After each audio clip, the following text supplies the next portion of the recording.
Hey guys, Final Death Star here, and today we're talking Mark Hamill and a new interview that gives a little further insight into his view of Luke Skywalker and the character he portrayed in The Last Jedi, or I guess I should say Jake Skywalker, as he's better known at this point. And so Mark Hamill's been vocal before about this. He sort of, before the movie The Last Jedi came out, there were a lot of interviews where he was saying how much he disagreed with the character portrayal of Luke. He had arguments or discussions with Rian Johnson over the character and how Luke is portrayed in this movie. And then as we saw the movie getting closer to release, he kind of changed his tone a little bit. He was a little more accepting of it, excited about it.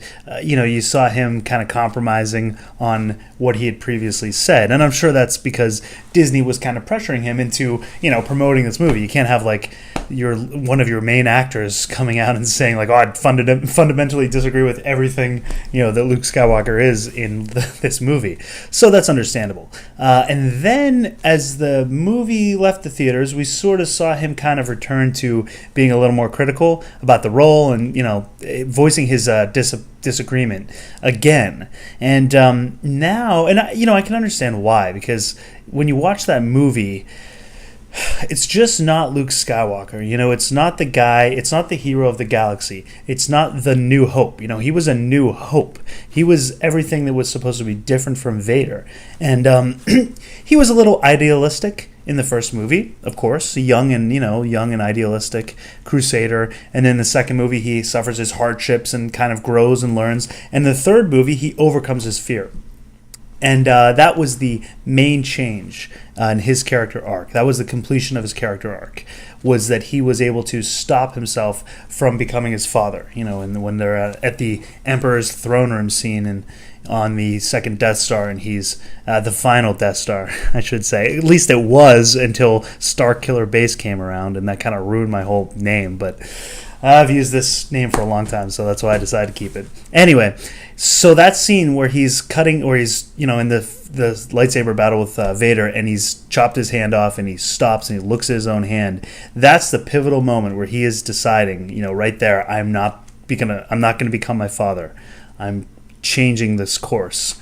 And that kind of was all sort of undermined with The Last Jedi. It was Anakin who was the one who was full of fear and doubt, and eventually had fallen to the dark side, and Luke was the opposite of that. So The Last Jedi, it does sort of undermine all the decisions he made in the original trilogy, specifically with the scene where he's over Ben Solo with his lightsaber about to strike him down in cold blood. If this was a few fans making noise and complaining about the direction of Luke Skywalker in this movie, it wouldn't be that big of a deal. But it seems like it's a large majority of fans, but it's also coming from Luke Skywalker himself. I mean, Mark Hamill has been vocal about this. So if you have the actor who's portrayed him for, the duration of his career, it says something. There's something more than just a little disagreement between fans and the direction of this movie. So anyway, having said all that, this is coming from IGN, and it was up today, so it's a new article, it's a new interview that came out, and it says Mark Hamill on the weirdly tragic trajectory of Luke Skywalker. And I'm going to sort of paraphrase this article, and I'll link it below so you can check it out yourselves if you are interested. But he starts off the article saying Luke Skywalker is arguably the most famous fictional hero of all time. There's been countless books, games, films written about him that deal with him, that center on him being like the archetype of what a hero really is. And I would agree, he is like the ultimate hero. He starts off idealistic, he suffers loss, he conquers his fears. I mean, he comes out on top. He's what a hero is. Presented as a shining counterpart to a galaxy at war, and even the roguish friends he makes along the way.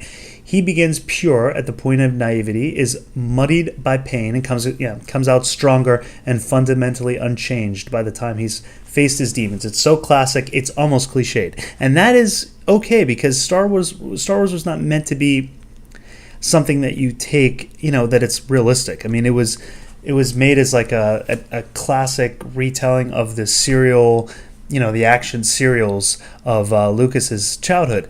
And, they were meant to be fantasy, to take you away from reality. So, having a cliched hero is okay. We don't need to make him so realistic, which is kind of what they tried to do, in these new movies. Well, in Last Jedi, they tried to make him more human, and that's not really, what the purpose of Luke Skywalker and what Star Wars franchise in general really is.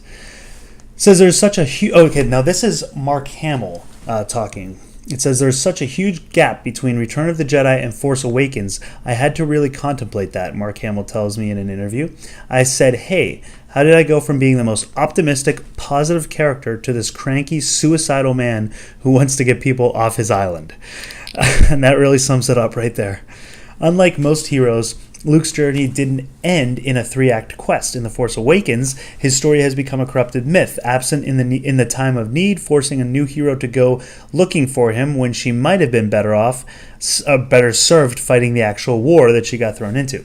So, which is, I guess, a writer's the story problem, but there were ways to fix that in Last Jedi. It's just they didn't go down that path. And writers Abrams and Kasdan made a subversive, even cruel decision here. That yawning, decades-long gap tells us that the hero never got the things traditional stories tell us he should have been rewarded with. Never got the girl, never built a family, history doomed to repeat itself. The history of, his, like, the Skywalker family. These Skywalker boys just cannot get it right. I mean, it's, with now Kylo Ren, they just keep screwing up. Rian Johnson's decision for Episode 8 takes that idea further. Luke isn't just a victim of time in The Last Jedi. He's actively, sometimes aggressively, rejecting his past. By extension, he's practically pouring scorn on fans for idolizing him as a younger man.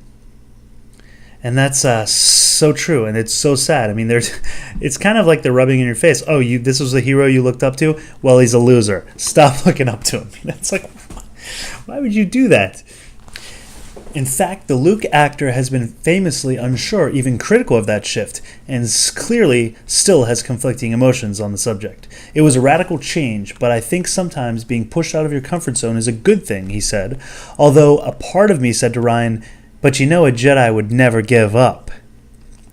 My concept of the character was that even if I chose the new Hitler thinking he was the new hope, yeah, I'd feel terrible, but I wouldn't secret myself on an island and then turn off the Force. And I think the thinking of the actor who portrayed Luke Skywalker is right on target with that idea.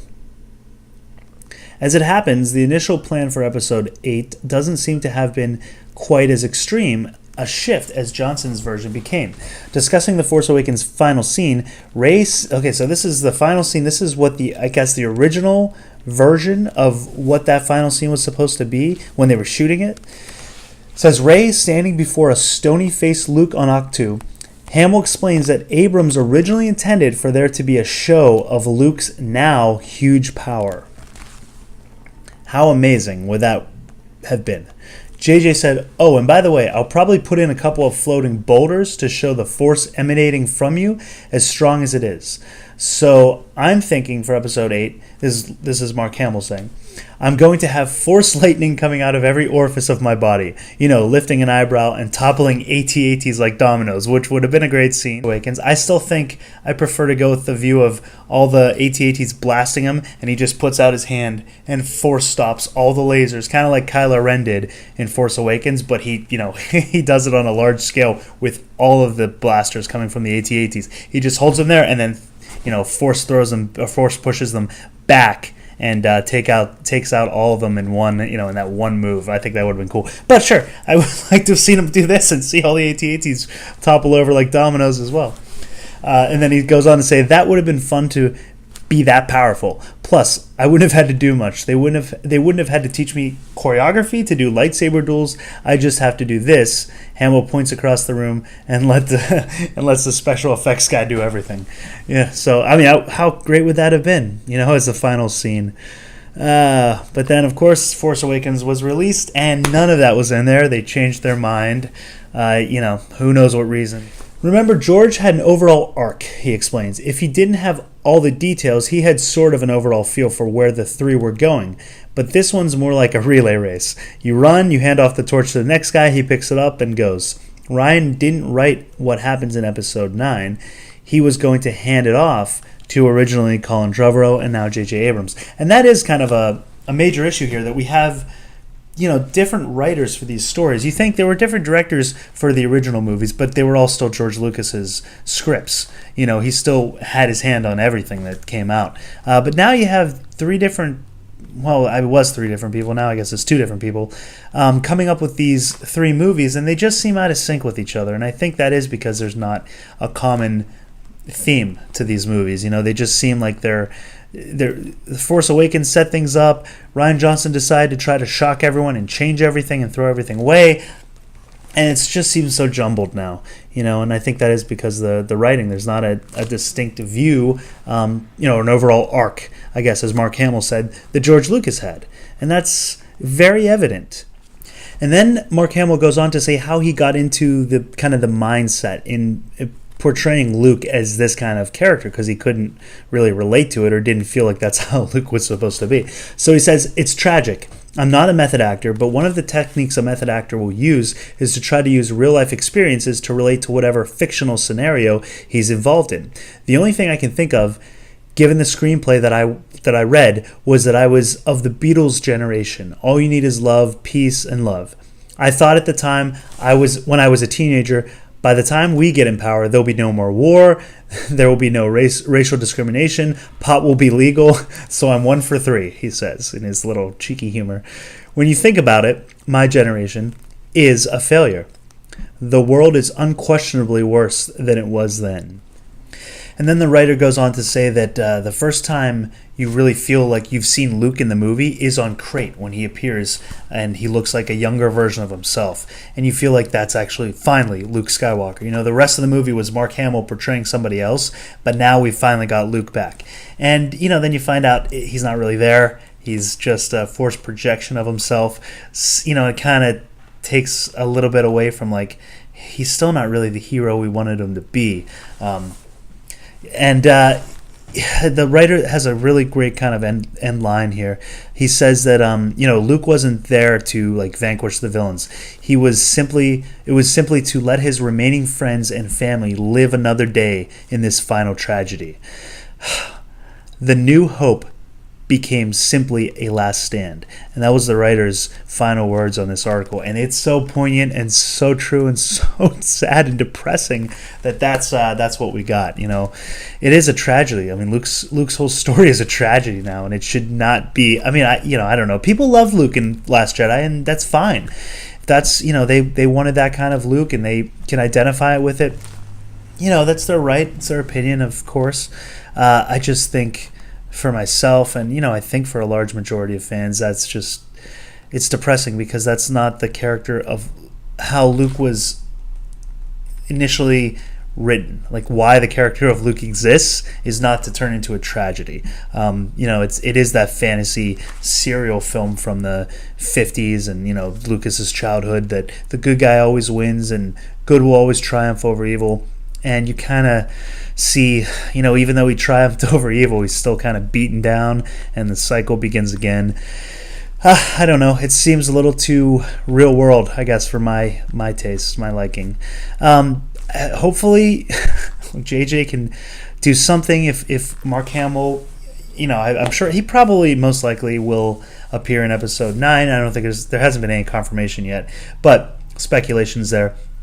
If he does, I hope they find some way of treating him right, of kind of giving him back his dignity as a Force ghost, or the best idea would be to implement what Dave Filoni did in the Rebels series. He introduced this sort of time travel idea with the World Between Worlds episode, where Ezra goes through this portal in an ancient Jedi temple and ends up in this kind of ether realm, where it's kind of like in the Force itself, or I guess in time itself. He's able to hear voices from the whole of the Star Wars trilogy, all of the trilogies. He hears past voices, future voices, and then he goes through or reaches through another portal, and as a spoiler, if you haven't seen Rebels, spoiler, turn it off now. I'll give you a couple seconds.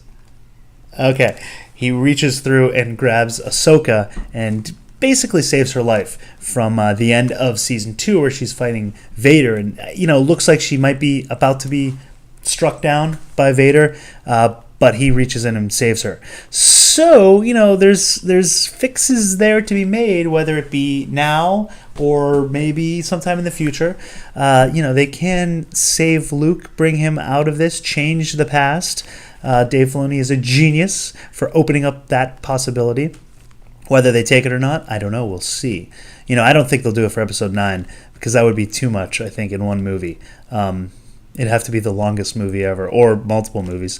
But it's definitely a way to go, and, that's a genius move on Filoni's part. So we'll see. But what do you guys think about this new interview and some of the comments that Mark Hamill made about how he got into character, his version or his vision of how Luke was portrayed in The Last Jedi, and just the overall character arc of this becoming like a tragedy, like having the idealistic quintessential hero and turning him into a tragic character? Let me know in the comments down below, and if you liked the video, give it the old thumbs up and subscribe to see further content. And until next time, lock your doors and hope they don't have blasters.